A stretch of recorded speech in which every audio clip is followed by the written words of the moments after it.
The Revolution Podcast, Episode 15, Kashmir.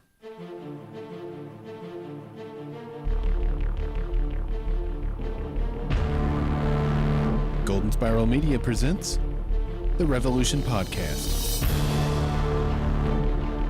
Support for The Revolution Podcast is provided by listeners like you and Think Geek. Charm the geeks in your life by giving them geeky goods from Think Geek. Think Geek has fun stuff for every Trekkie, Jedi, Whovian, Browncoat, Cortexiphan, and so much more. Bacon.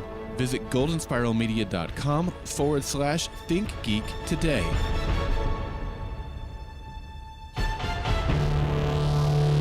Welcome back to the Revolution Podcast, everybody. I'm Jeremy. And I'm Daryl. How you doing, man? I'm doing well. You see, I just left it out there for you. Yeah. I figured you were just being kind this week. Hey, I am feeling generous. I don't know what it is. It might be sleep deprivation. It might be caffeine deprivation. It might just be that I'm a nice guy. I mean, because we all know that's true. It could be oxygen deprivation. What? I would be hallucinating if that were the You're case, right. evidently. This could be a hallucination. Well, maybe everyone is hallucinating as they're listening to this podcast, but whatever is going on in your brain right now, we hope that you're enjoying it and enjoying the sounds of our sultry voices as we fill the space of your earbuds. For that, I apologize. Although some people listen in their car, I listen in my car most of the time. Oh, really? Yeah, I have Stitcher, and I have an old car. I've shared this numerous times on various podcasts that we do it here at Golden Spiral Media. But I have a 1984 Celica GT, Also known as the Time Machine. the Time Machine. It's all stock. It's beautiful if you love that era. And so I don't want to pull the stock radio out of it. So I have a cassette player, and so what I have is an FM tuner gizmo for my phone that'll tune to that station, and so I hook my phone up to that and listen to Stitcher through my phone through the FM receiver in my car. Right. Does that work for you? I guess It works great, although it's worn out. It's getting a little where it doesn't stay upright, and Yeah. I need to replace it. But no, it's a great system. All right. Yeah. How do you normally listen to podcasts? In my earbuds. Through your Windows phone? Yeah. The pretty Zune much. app on your Windows phone? I think it's Xbox Music. Oh, that's now. right. They did change that. You're right. Yeah, thanks for the correction. Well, guys, we're so glad you've joined us for episode 15 of the Revolution Podcast. We hope that you were able to make it through that marathon of a podcast we gave you guys last week. I tried to get it under 2 hours. The raw audio on that was like 2 hours and 20 minutes. Yeah. And I got it down to like 2:05, which is way more than I ever cut out of a podcast. Like David wrote in and asked what our thoughts were on Star Wars episode 7 that's coming out. Right. I cut that out entirely. So, Okay. David, I apologize for that. We did answer your question, but it wasn't related to the show, and so I cut that out. But anyway, it was a marathon. We hope you guys weren't Bored. distraught by the length of that. We'll try to keep this one a little bit shorter, which means I'm going to shut up and get to business here as we talk about the latest episode rather, of Revolution called Kashmir. We've talked several weeks now about how this was going to be a Led Zeppelin Right. themed episode of Revolution. What were your thoughts, Jeremy, on the Led Zeppelin stuff that we got in this episode? I actually thought it was kind of good. It wasn't too much, wasn't too little, I didn't think. And, I mean, you get a good bit of Kashmir when he walks into the room, and Yeah, that was great. it felt good. I think it really went well with the scene that it was in. So. I agree with that. That Kashmir with that scene with the scene with Miles and Monroe was great. Right. Fantastic. Yeah. And then we also heard the song. I need to look it up because I wasn't familiar with it off the top of my head. But we also got the song when Rachel was working on the pendant. Right. And trying to make sure my computer's muted here. And that was good. But that was all we got was the 2 songs. I was thinking like 4 songs was what we'd be treated to. So I was disappointed that for example, would there not have been a more perfect song when Charlie hits or gets shot in the head, falls down on some stairs, and dreams of a heavenly place with her father? Would Stairway to Heaven not have been the perfect song for that scene? I think it would have been quite fitting right there. Yeah, indeed. come on. And then Immigrant Song is my favorite Led Zeppelin song. You know, when they're running or something like that, and when there's some action scene, you know, that, I'm not going to like butcher it too bad, but you know what I mean? That opening vocal that they throw out there. Right. Just gets your blood pumping. I wanted some Immigrant Song in this week. I had these expectations of these classic, awesome Led Zeppelin songs, and we didn't get them. We did get Kashmir, which was no surprise, right? Yeah. But I was a little disappointed that we didn't get a little bit more than that. But I'm happy with what we got. All right. Well, we may see more of it next week. I don't know. I don't know if we will or not. By the way, that other Led Zeppelin song that we heard when Rachel was had the pendant on the radio, that one is called Since I've Been Loving You, which, well, Jeremy, I'd like to dedicate that to you. This episode of Revolution was written by Jim Barnes and directed by Charles Beeson. Like I've said several times, he's going to be the main director that we're going to get more times than not will be Charles Beeson. All right. I would love to have him on the show sometime. I'm going to reach out to him. Don't get your hopes up, everybody, because you know the odds of these things working out are not very good. But you never know. I mean, I'll reach out to him and see if we can get him on. But wouldn't that be great to talk to the main director for the show? I would love that. Charles, if you're listening, I'm going to be contacting you. All right, so let's get into some news and other info. What do you say? I say good.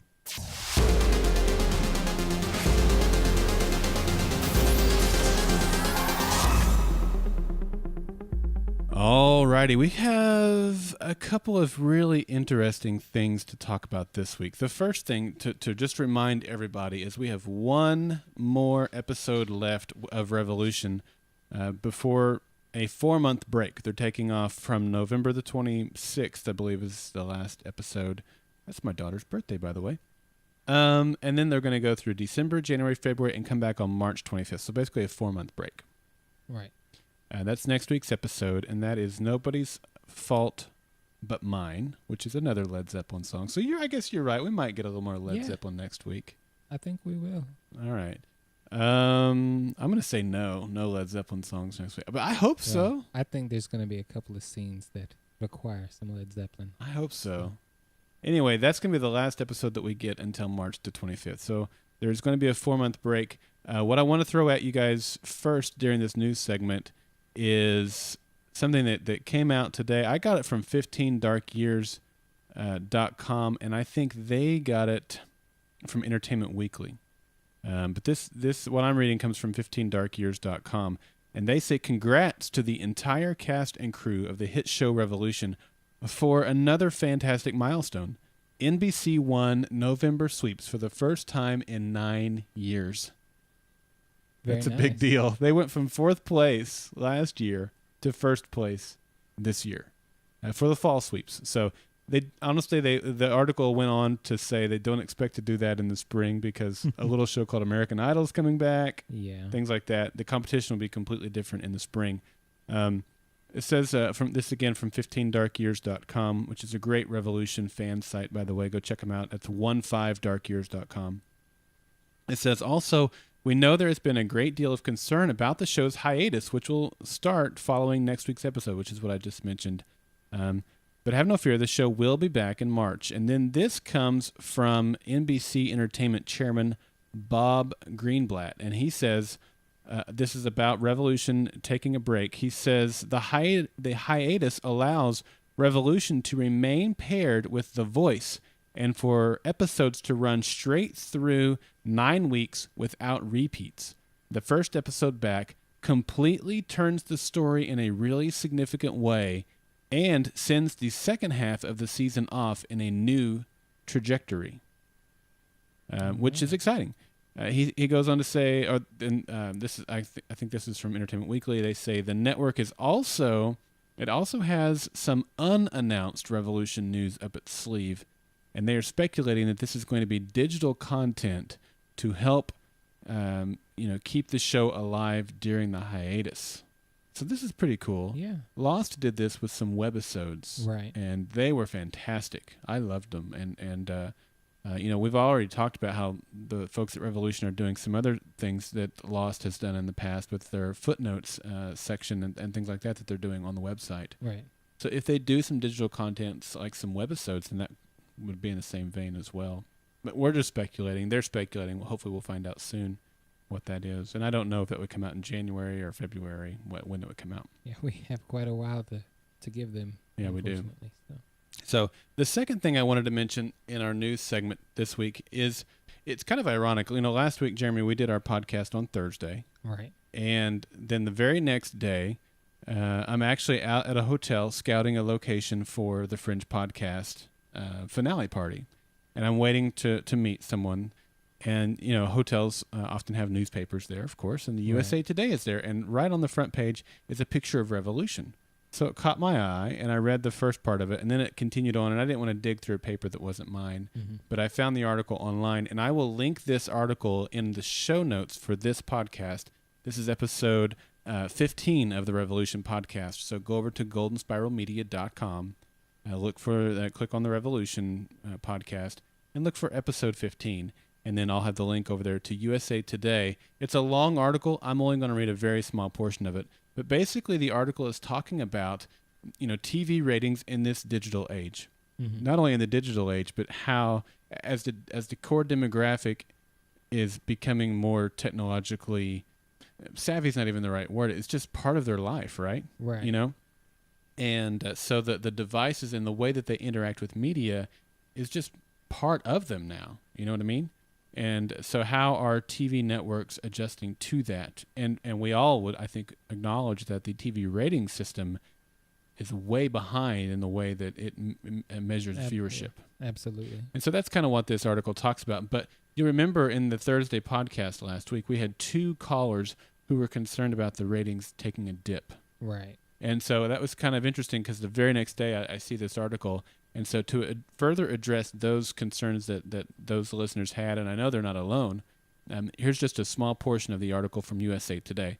Nearly 2 months into the new TV season, ratings for 3 of the 4 big networks are down 10 to 30% from last fall.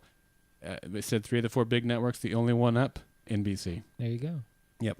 And off-channel viewership is only one reason. So off-channel viewership will be viewing it besides the live broadcast, right? Okay. DVR. Right. So, or online through a device or Hulu or anything like that.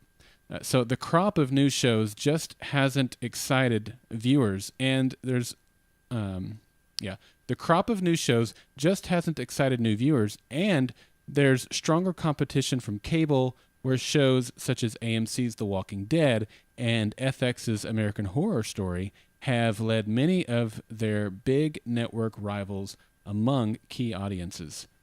One cause for alarm is that overall TV usage by young adults ages 18 to 24 is down 9% from this time last year, more than any other age bracket. That group is most likely to watch elsewhere, a habit fueled by TV studios' sales of their content to online destinations. Makes sense? Yep. And then it gets specific to some shows here. NBC's Revolution is the top new show this season among young adults and is averaging about 13 million viewers. It's pretty strong. Now, we reported it as 7 million last week. It was about 7 million this week, but that's only who's watching it live. It says about nearly a third of that audience, 4.4 million viewers, time shifts the drama to another night up to a week after its Monday premiere. So you look at 7 and 4, those don't equal 13. I think they're looking more at some of the early season numbers when it was hitting 8 and 9 million viewers. Right. Okay. But the ratio is still quite interesting here. We're looking at a third of the audience not viewing it live, but still viewing it other ways and on other nights. Okay, so 4.4 million viewers. They time shift the drama to another night, up to a week after its Monday premiere. All told, 14 network shows and 3 million or more viewers apiece when 7-day viewing is added, representing a net gain of 20 to 55%. So 20 to 55% of the viewers are watching it after the original airing. And networks are making most of their money on the initial airing. Like I said, the system, the Nielsen system, doesn't really compensate them for viewers that don't watch it live. Right. And a third of the audience isn't watching it live, but they are watching it. So the final part of it, talks a little bit about that. It says the networks point to so-called DVR lifts as evidence that TV remains a hugely popular source of entertainment, and that extra viewing has helped extend the lives of marginal rating performers such as Fox's Fringe and NBC's Community that previously would have been surefire bets for cancellation. And that's definitely the case with Fringe. The fandom has helped that, but also the DVR shifting has helped get it to the final season. The final paragraph I'm going to read here says, problem is, networks get paid for few of those dallying viewers. That's because in a compromise worked out years ago between Madison Avenue and Hollywood, advertisers pay only for the eyeballs that pause to watch the commercials, and then only for the first 3 days after they air. So, in other words, if you're not pausing during the commercial, if you are time shifting it, and you're not pausing during the commercials, and you're watching it within the first 3 days, then they're getting paid. If you are pausing in the commercials, I guess. But if you watch it after 3 days or you skip the commercials, the networks aren't getting paid. And, no one likes to watch commercials, right? But we also don't like our TV shows to not get renewed either. Yeah. So it's a broken system. But anyway, just since a few of you guys had asked about that last week and this came out the next day, I thought it was a pretty appropriate article. Interesting anyway. Yeah. So, do you know if that would vary if you watched more than one commercial or just one commercial? I don't know. I don't know the answer. That's a good question. I don't know if you have to watch the entire break or if it's just a portion of it. Okay. Yeah. Just curious. But just also keep in mind that 7 million and the viewers this week was flat. The Voice was down. Revolution was flat versus last week, so that's good.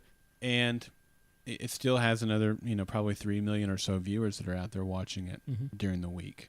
So we have at least 10 million people who are watching the show, I would guess. Like I said, I think these numbers are a little early in the season that they're based off of. The numbers have come down a little bit, but there's still a large number of people watching the show. NBC won the sweeps for the first time in 9 years. Revelation is unless it just totally bombs in the spring, we're getting a season 2. So, I agree. And like I said, with the long break, evangelize your friends, get them, watching the show, tell them how much better it's gotten. And maybe if they gave up on it, let them use that 4-month break to get back into the show and be ready for it when it comes back in March. Yeah. And if they do watch the show, you can go ahead and point them to Revolution Footnotes at NBC.com. Something most of our listeners are aware of, but if you're not, go ahead and visit NBC's website again at NBC.com. And this week they have some footnotes from the gentleman who led them into the trap. I forget his name, honestly. Joseph Wheatley, I believe, Corporal. So it's kind of some journal entries from him. So it's very interesting, I think, this week for our viewers. So yeah, I tried to check that out earlier and it wouldn't pull up on my device, so I haven't seen the footnotes yet. Yeah. I just realized your volume was so soft because I have a different channel for you and Clint. And you're in Clint's channel. He speaks a lot louder than you do, so I've got you turned up a little bit. I may adjust you again as we go on. I can hear myself a lot more clearly. Okay, sorry about that. No, it's okay. So yeah, go check out the footnotes, and I'll check them out. But I couldn't get them to pull up today. And I guess I'm just going to go ahead and give a spoiler from the footnotes this week. It looks like the corporal left the message for the militia in their Dropbox. So where they normally... He had some messages. What it is this week, he would leave messages. Somebody would pick them up from the militia, and then I don't know if they would relay back to him or not, but he had apparently left a message when Miles got there saying, Miles is here. Oh. I'm going in. Okay. So... Well, he didn't come out, though, so that's going to be interesting. Right. Yeah. It's going to be very interesting. So the militia is going to think that Miles killed them, which would be true, but the rebellion group didn't come back to their camp either, so they're going to think Miles killed. So everyone's going to be after Miles. Yeah, rocking the hard place. So. Oh, poor Miles. All right. Well, that's the other news that we have. We had been asking for your votes for podcast awards. Those are now over, and that's for the Fringe podcast. We appreciate all those who voted for us. We won't find out until January if we won for that podcast or not. But if you are voting for us, we really appreciate it. We'll let you know how that turned out. All right. You want to do some episode recapping? Indeed.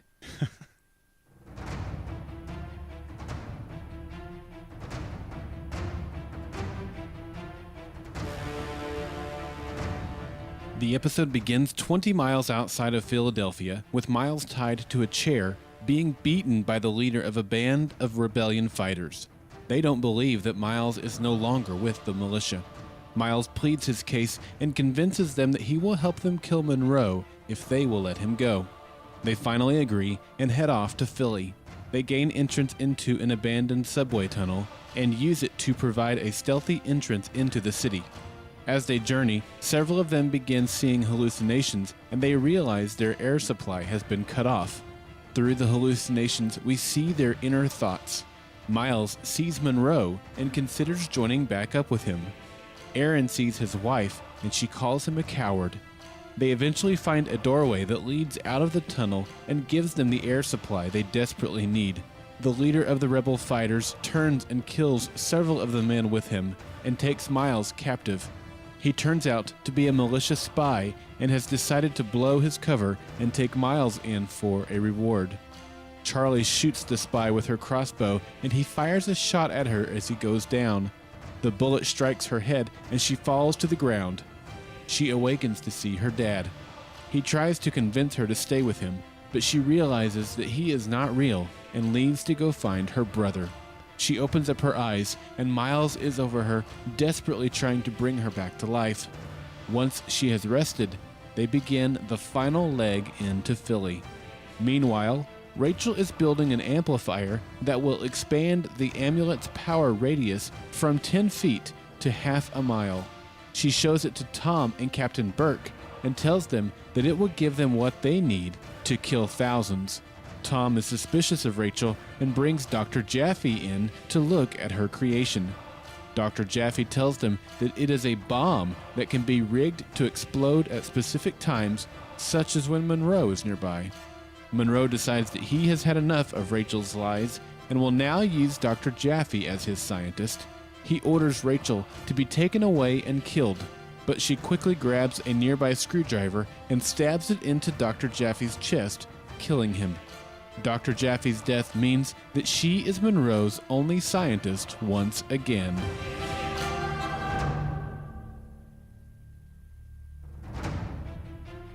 Alrighty, episode recap. There it is. You know, I was scrambling at the last minute tonight to get that done. I stayed up late last night, got it done like I always do on Monday night. Came in to put it into the audio player for the show, and it was nowhere to be found. I'm guessing I didn't save it and then closed it out. I don't know. But got it done. There it was. Hope you enjoyed it. I didn't have to re-record my voice. I just had to re-edit it. Okay. So that was fine. If I'd had to re-record the voice, I wouldn't have been able to get it done in time. But Wow. Anyway, there Could it have is. ad-libbed it, right? Maybe. Maybe.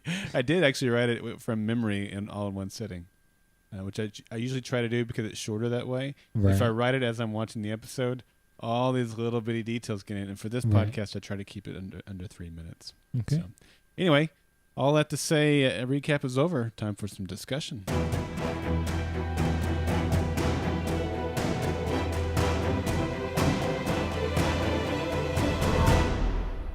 All right, Jeremy, I'm going to let you kick it off tonight. All right. Well, I'm just going to go ahead and say that this was a really good episode. Okay. It kind of started out slow for me, Okay. but with Rachel at the ending, I was on the edge of my seat. So just in the last bit when it switched over to Rachel, or did it pick up for you at a certain it point built up. before that? It built up pretty much, I guess, towards the climax when the corporal shot everybody Uh-huh. and revealed who he was. It started making me Yeah. fall out more. So Well, that was definitely a turning point in the episode. For me, I tell you what, I about halfway through this episode, I guess after Miles had his hallucination with Monroe, after that was over, and I realized that what we saw in the preview, and I know you don't watch the preview, Right. but even in the commercials that they showed during the week, I they avoid showed those Monroe too. and Miles talking to each other, and he's like, "You gonna kill me, Miles?" That was a terrible Monroe impersonation. Yeah. But, and so to find out that was all a hallucination, I was ticked. And so my rating was about a 3 at that point. Oh wow. Yeah. And then after the end of the episode, I really liked the back half of the episode. It had a lot of redeeming qualities about it. It was up to about a 7. And then after I marinated on it overnight, it came back up to about an 8 for me. All right. And here's why. The promo, the commercials that we see, the stuff at the end of the episode, Right. Kripke is not in charge of that. JJ's not in charge of that. It's like the marketing department that's in charge of that. Lost was terrible about this. Yeah. Someone's going to get shot. And you see, Saeed with a gun and Locke going down. And it's two separate scenes that are not related to each other that they spliced together. And so I can't hate the show for that. Right. For deceiving me. I hate the marketing department at NBC or whoever it is that put that promo together. So I can't knock the show itself for that. So once I took that out and said, you know what, if I hadn't watched the promo, this would have been a really awesome episode. Well, there you go. So maybe I just need to stop watching the promos. Be like Jeremy, I'd right? suggest that. So, yeah. From everybody's comments about that scene, I assumed that it was in the promos or the commercials. Yeah. Whenever I see anything with a power symbol on TV, I change the channel. Is that right? Intentionally skip those during football or whatever I'm watching on NBC. So yeah, or even the other NBC networks on cable. So I avoid pretty much anything for that. So I wasn't disappointed at all. I thought that was kind of a fun scene, seeing him come in. Kashmir was really good for the commercial break, and then they come back and the dialogue opens up. Well, and that was the other thing, too. The promos was they touted this as being an episode infused with or sponsored by, I don't know how they worded it, but with the Led Zeppelin. So I'm thinking there might be a Led Zeppelin song for every major scene in the episode, and there were only 2 Led Zeppelin songs. And like I said, there was not a better song choice than Stairway to Heaven when Charlie is practically dead on a stairway and having a vision of a heaven-like place with her dad. Come on. Well, maybe the scene itself was inspired by that song, but they didn't want too much music into it. So Maybe so. And I know that Kripke was just a kid in a candy store, even getting the opportunity to use Led Zeppelin songs. Right. And I'm sure he would have used as many as they would have let him. I can't imagine him turning down, sorry guys, we can only use 2 Led Zeppelin songs in my episode. So I'm sure there was a reason why that's all they did. Yeah, I mean, probably on the studio's behalf. I would imagine, they feel like Kashmir is the most recognizable Led Zeppelin song, and the other song I'm going to guess, I'm not even remotely completely familiar with all the work that Led Zeppelin has done, but I know they have a new album coming out, so I'm going to guess that song is off their new album. So they gave you something recognizable and something new. Now go buy it. Okay, that's what I'm thinking the marketing plan was. Right. Well, I'm not remotely familiar. I'm familiar with their work, but I guess I would be more like you. So I'm hoping that is a new song because it's going to make us sound pretty stupid if it's a popular one. And I'm guessing. I'll put that out there. I'm not a.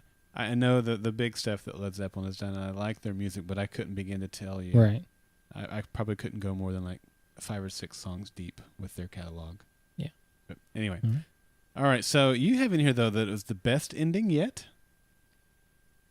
Yeah, I really like the ending. There's been some good endings, man. There have been. Last week's was a good ending. It was, but just seeing Rachel just turned so quickly to murder just made me like her character just so much. Because, I mean, as wrong as it is, I'm not promoting that at all, but just her character development, something's changing in her, and we see just how ruthless she's willing to get to protect her son. And we know she's willing to protect him, but I mean, she's taking it all the way. Well, it's a dog-eat-dog world, as I said last week. And although I was still a little bit shocked when she grabbed that screwdriver and, thrust it into his heart. Yeah.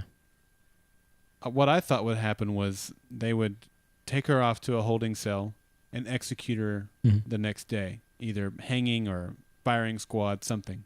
Right. But then Miles and the gang, because they're like at the doorstep of Miles, right? Or Monroe, rather. Right.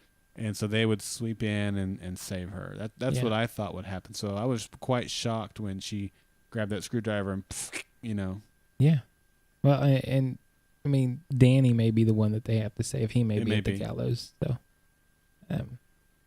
I kind of see them going good, bad, and the ugly on that scene. They have to shoot the rope or whatever. Uh-huh. Yeah, it could be.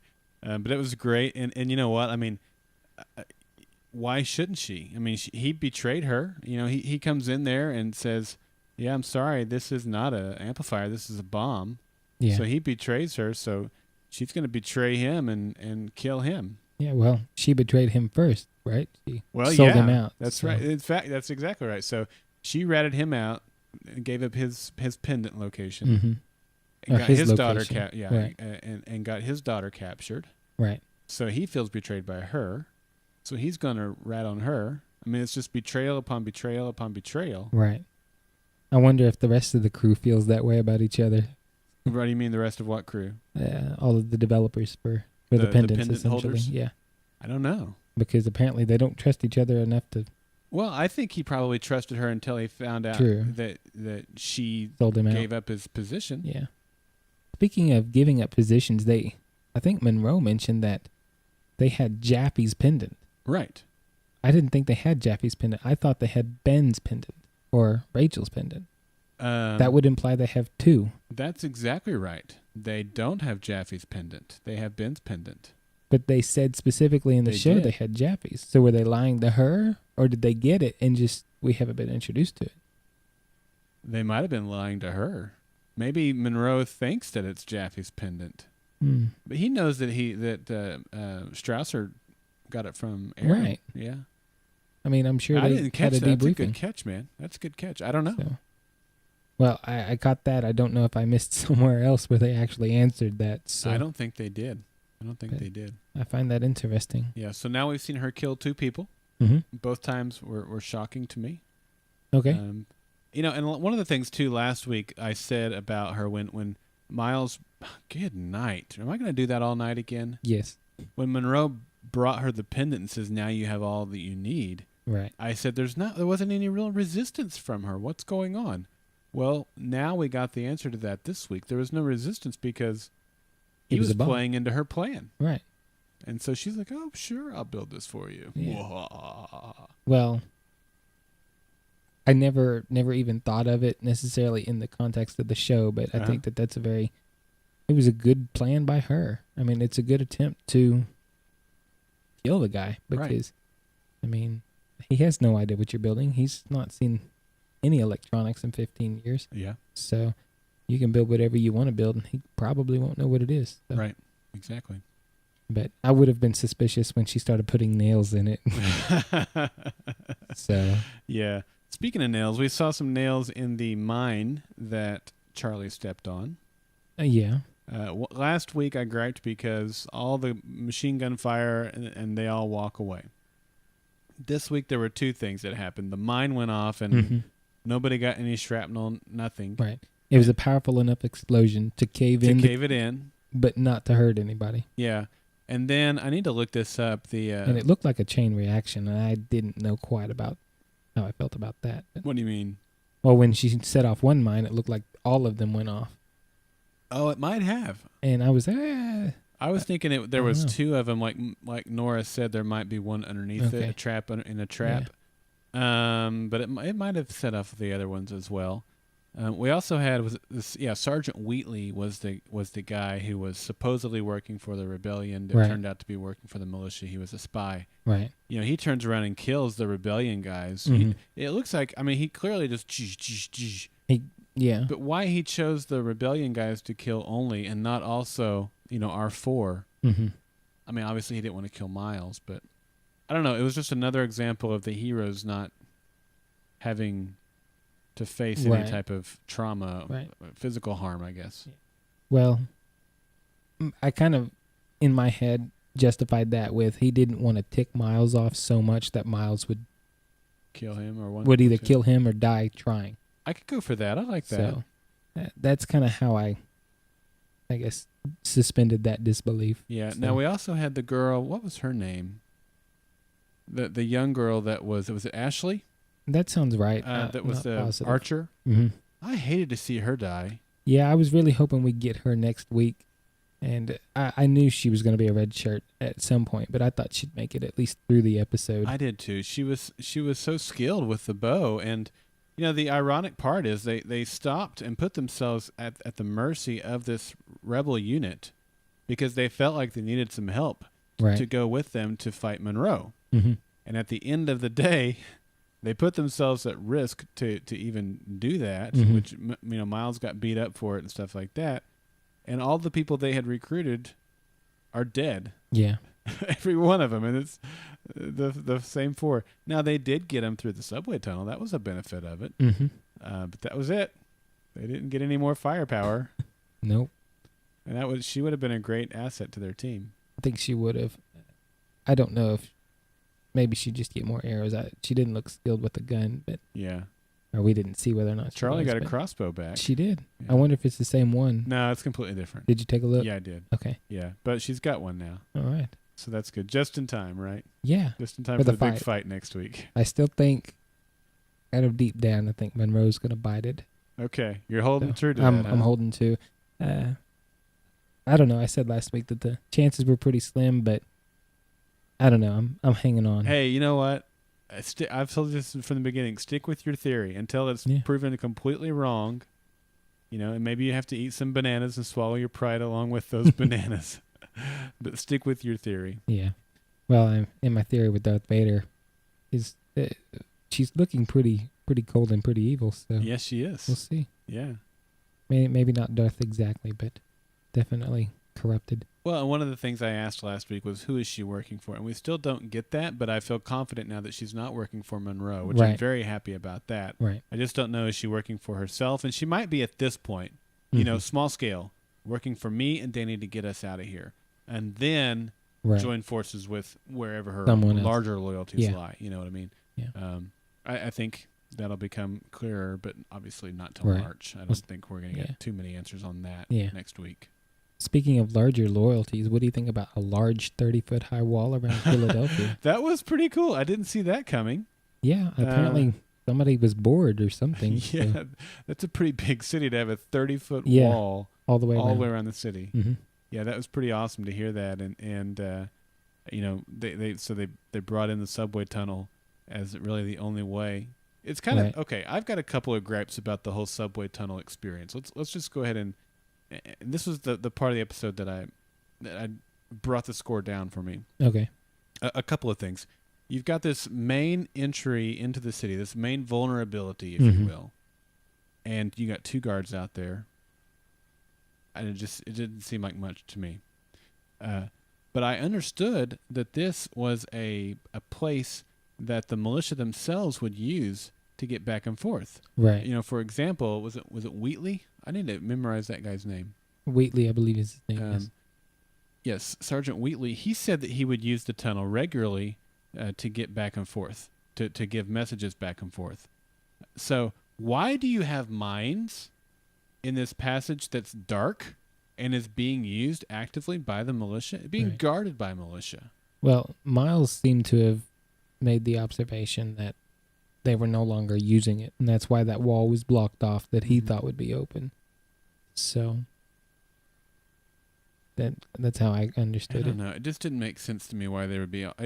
If it was an abandoned tunnel, then okay, let's throw some Right. mines in there. Anybody that tries to get it, Right. And maybe there were signs to look for that Wheatley knew, but he couldn't play his hand at that Right. point.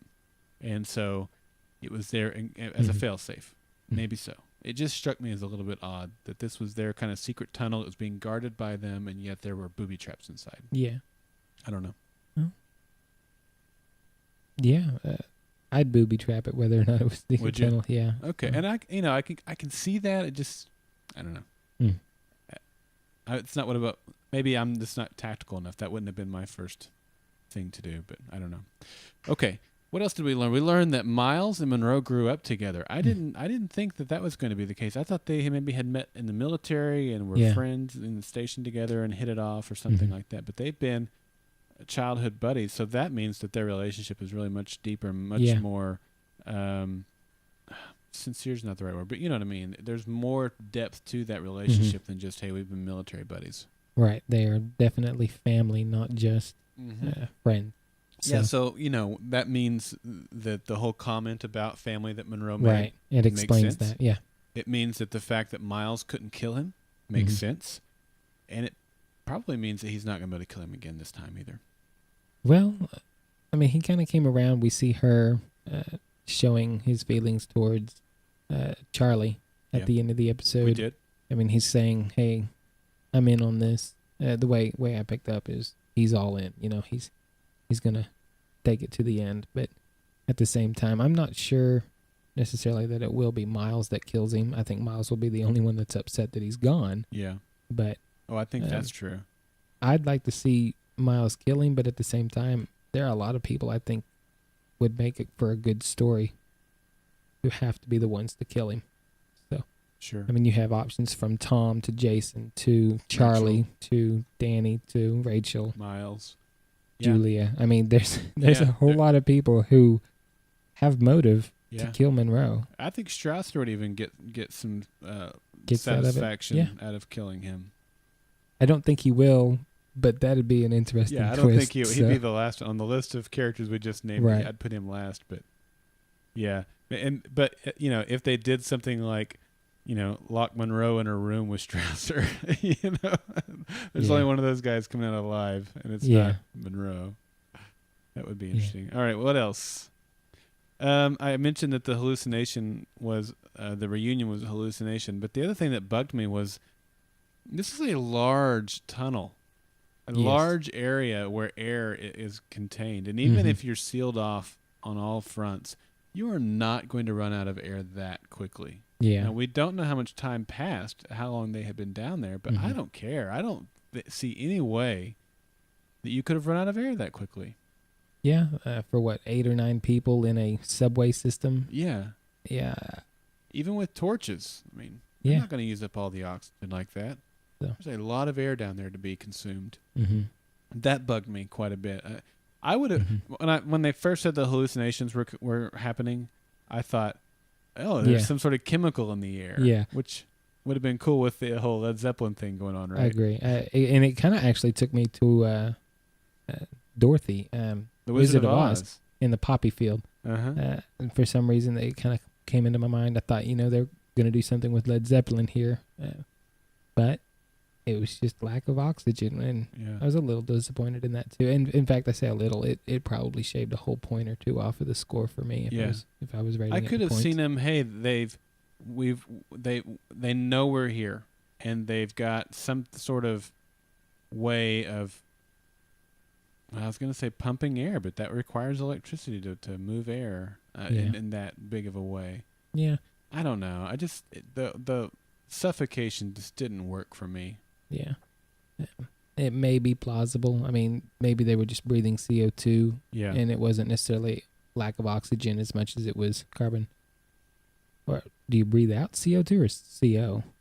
You breathe, I don't know. I think we breathe out CO2. I'm pretty sure that's what it is. Here. One of our smarter people in the chat room can tell us. I think you breathe out CO2. Yeah, I think it's dioxide. Yeah. So, I mean, breathing it may make you hallucinate a little bit more than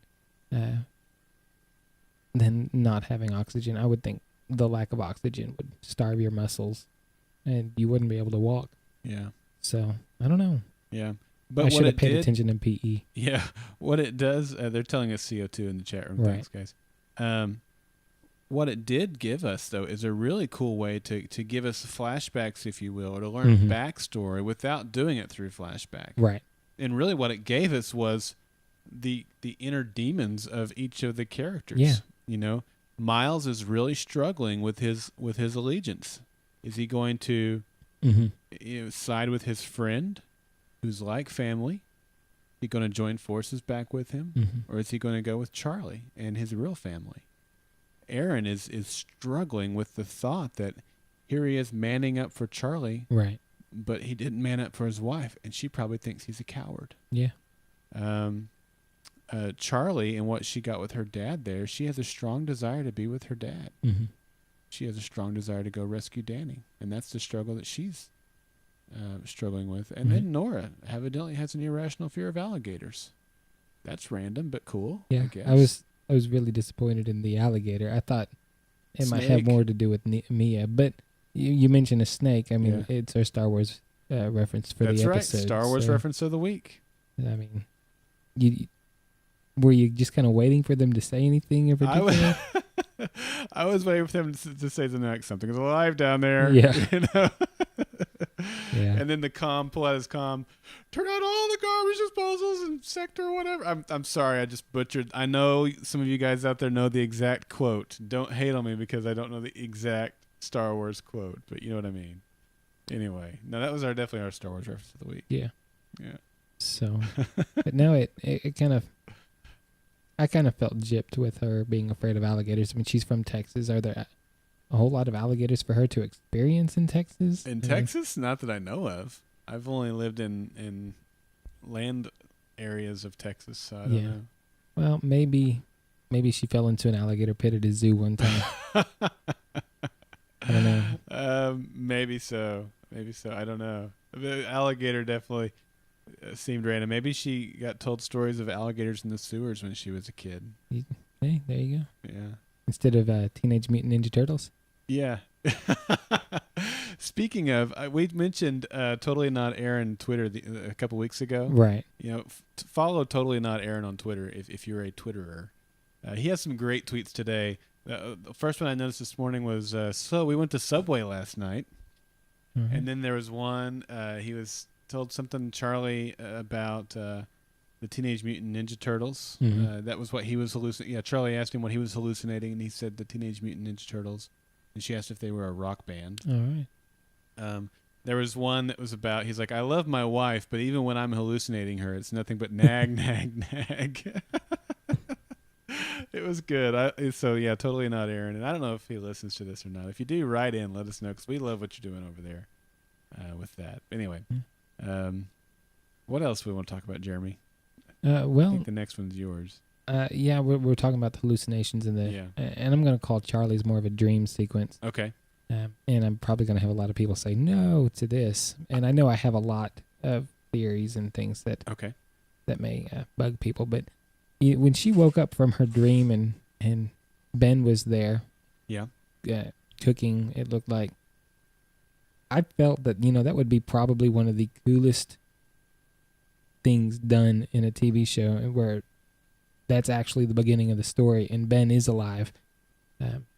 And she just dreamt everything up to that point. And so I know, like the Wizard of Oz up to that point? Right. Well, we've had a lot of references. Sure. I kind of felt that it was a bit Wizard of Ozzy. But I don't know.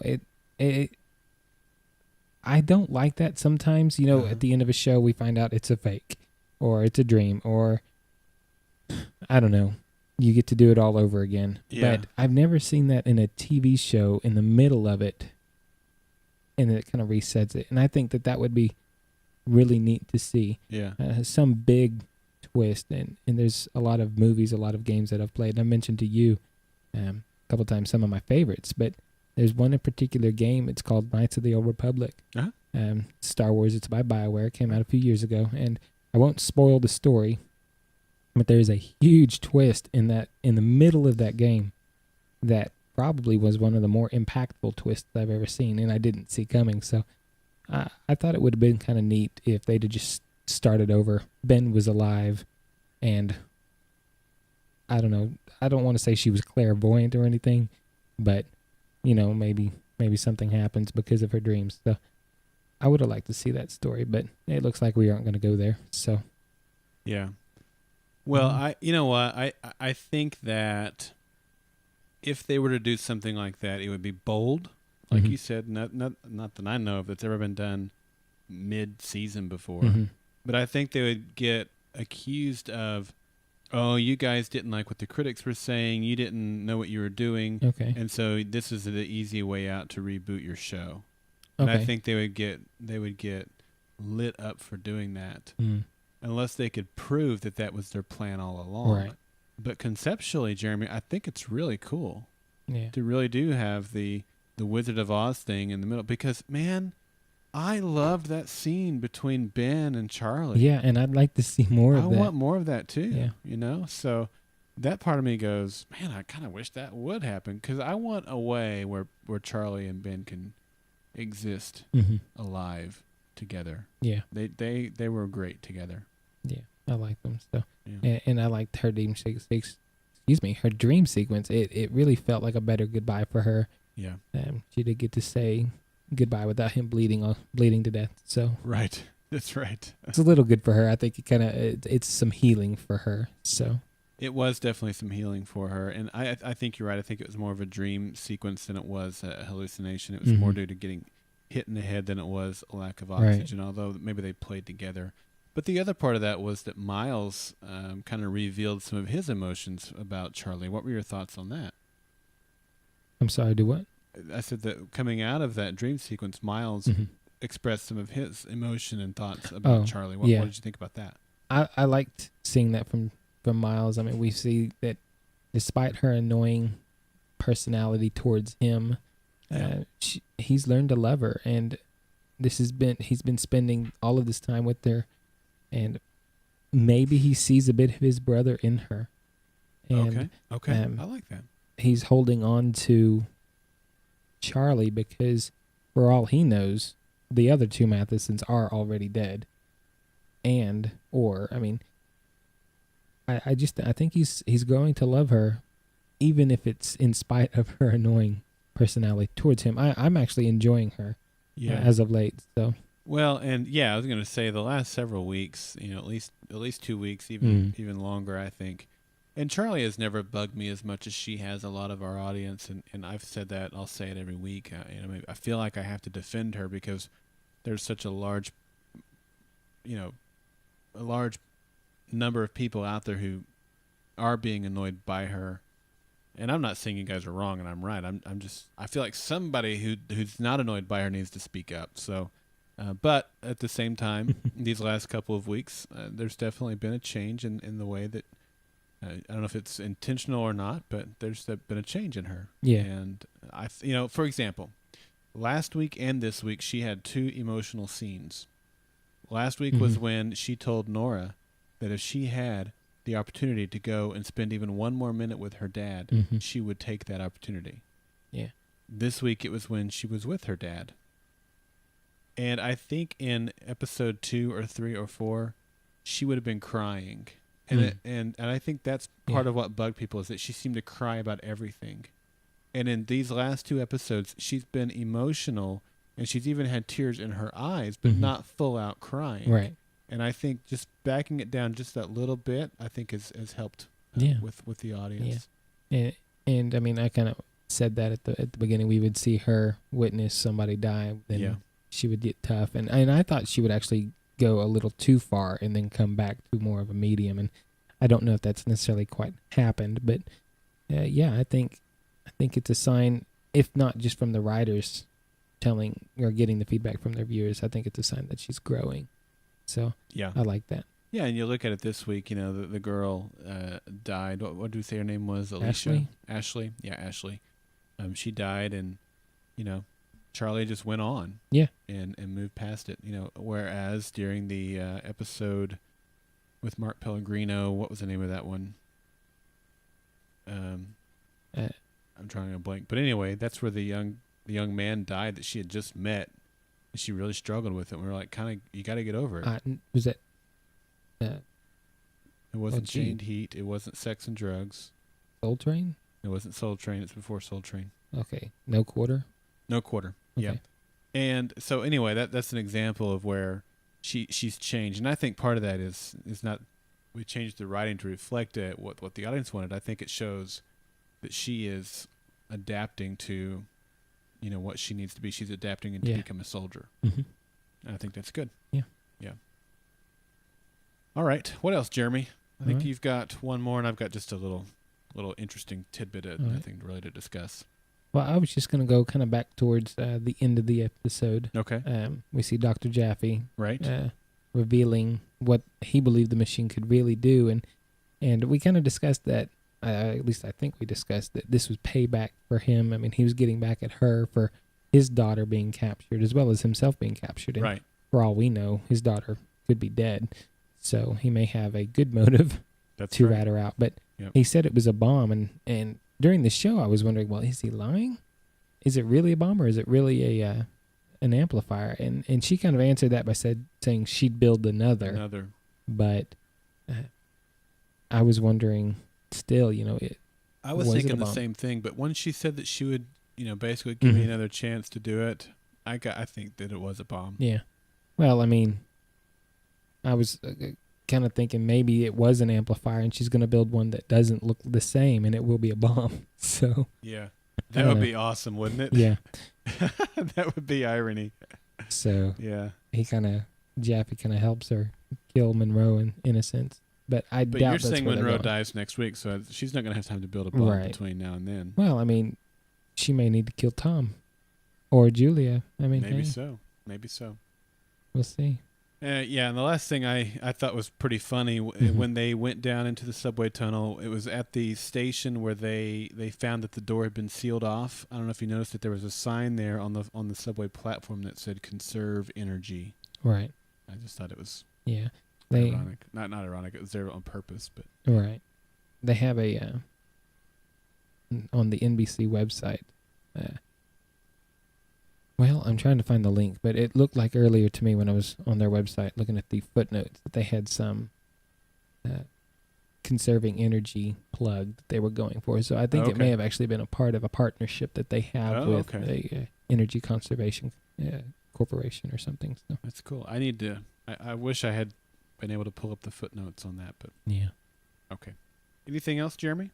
I think I'm good. Yeah, I mean, like I said, the episode was good. It wasn't my favorite episode. I still liked last week's episode a lot better.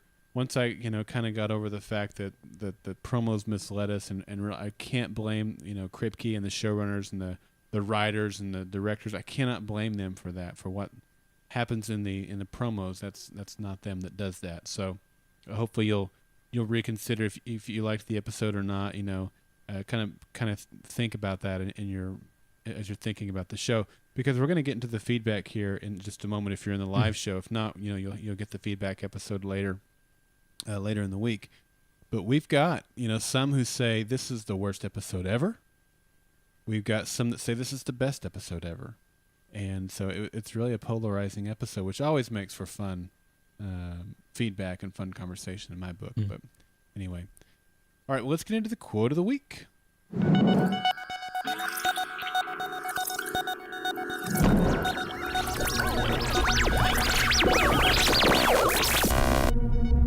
Alrighty, we have a pretty clear winner from last week. We had the 4 quotes up for the episode. What was it called? Ties That Bind. But it's a pretty clear winner. By the World of Coke won with 56% of the vote. Number 2 was Rubber Room with 34% of the vote. They were the clear, class of the field in this bunch. Then we had, with 6% of the vote, we had Need a Real Leader, and 4% of the vote, only 1 vote, which might have been me, was I'd Give Anything, and that was the scene that I really liked, where Charlie is saying, "I'd give anything to spend just one more minute with my dad," and I think that was me that voted for that. It might not have been. I know that I really liked that quote, but anyway, like I said, the winner was Buy the World a Coke. Look, I already know, and you don't have to say it. What do you think will happen if Monroe figures out that necklace? I don't know. He will turn the lights on and buy the world a Coke. Not funny, Aaron. All he cares about is weapons. So while the rest of us are running around with swords and muskets, he'll have jets and drones. People are gonna die by the boatload. All because you couldn't tell if a girl had her hand in your pants. I said, I get it. Now, get the hell out of my face. That had a couple of good lines in there. Yeah. It's hard to beat that one. Yeah.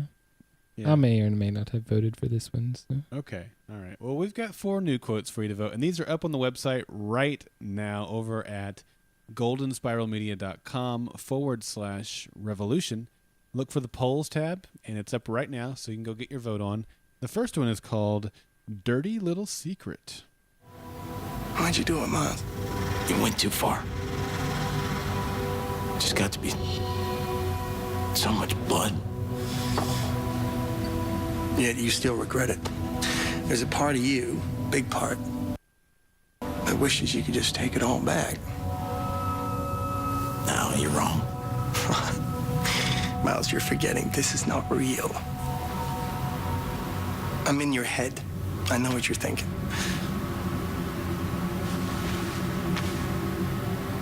I know your dirty little secret, the one you don't want to tell Charlie or Nora.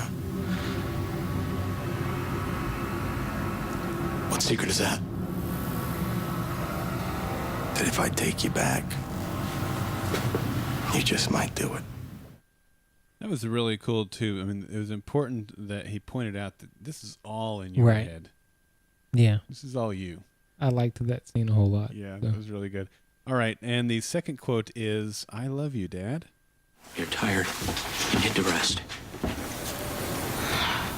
I want to. You have no idea how much I want to.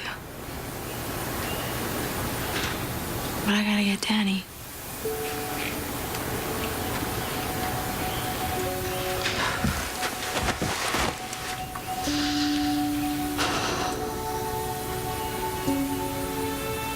I love you, Dad.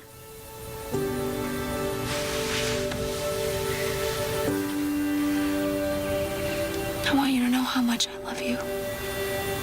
I think about you every day. Please, Charlie, don't come. I'm sorry. I have to. See, isn't that good? And the music in that scene. Yeah. It reminds me of Lost music. It's Uh-huh. just powerful. The acting is so good. I like that scene as well. I liked at least 3 of the 4 I of know, these this is scenes, a tougher so- one this week, isn't it? All Yeah. right, well, quote number 3 is, "Now you need me." You need me.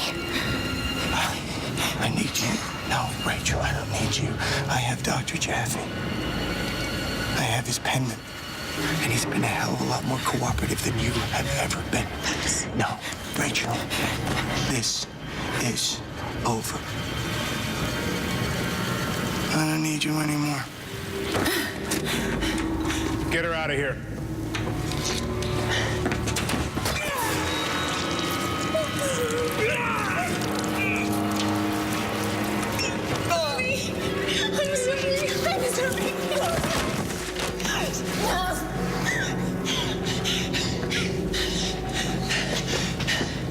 Now you need me.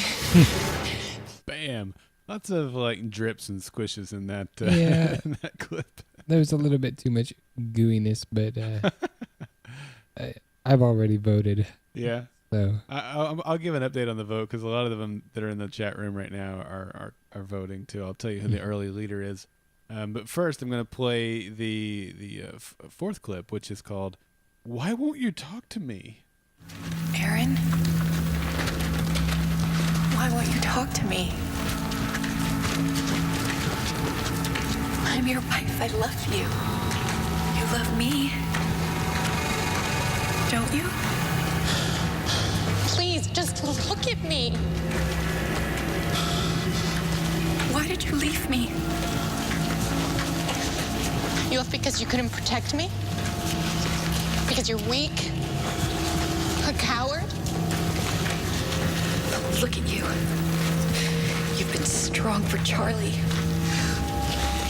On this whole trip, you've been strong. So why couldn't you be that strong for me? Nag, nag, nag. That's all I can think of now. Yeah. Well, that quote right there. Or why won't you talk to me? Has no votes yet. it's a good scene. It is good. It's tough this week. Well, There are some good ones. There's one that stands out. Yeah. It's my favorite. And then we have "I Love You, Dad" and "Dirty Little Secret," both of them bringing in 17% of the vote each right now.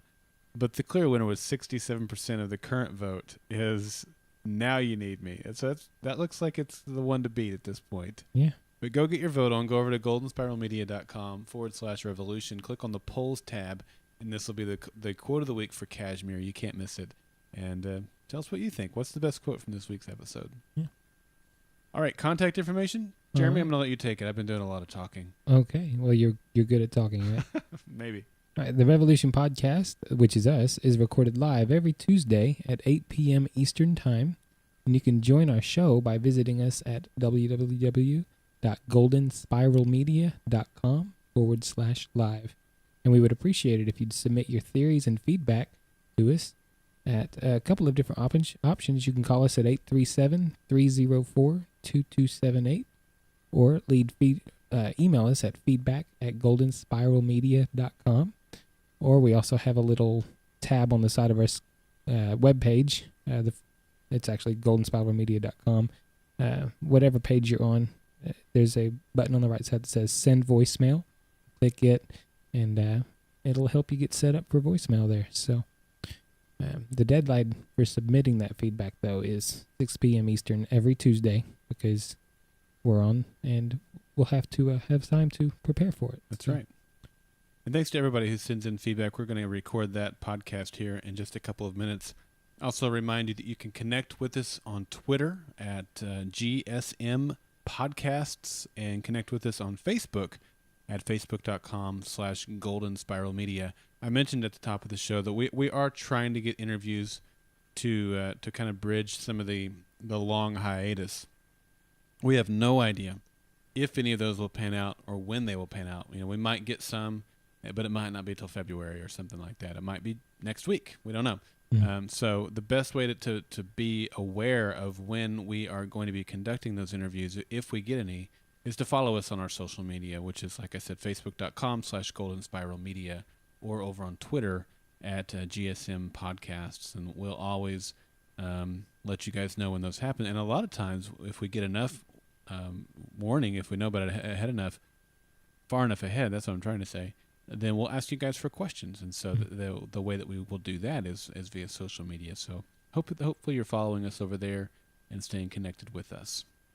All right, Jeremy, anything else before we get out of here tonight? I'm good. One last reminder about New Media Expo coming up in January. I will be there. That's when we find out about the podcast awards, but there are so many great things going on there. I'm not going to play the ad this week, just to let you guys know. Hopefully you'll be there. If you are involved with podcasting, blogging, internet marketing, or want to be web TV, web-based shows and stuff like that, if they are of interest to you at all, this is the event for you, coming up in Las Vegas, January the 6th through the 8th, and hopefully you'll be there for that. So that's it, and we want to thank you for tuning in for this episode of the Revolution Podcast, and until next time, don't be afraid to climb the stairway to heaven. Now you need me.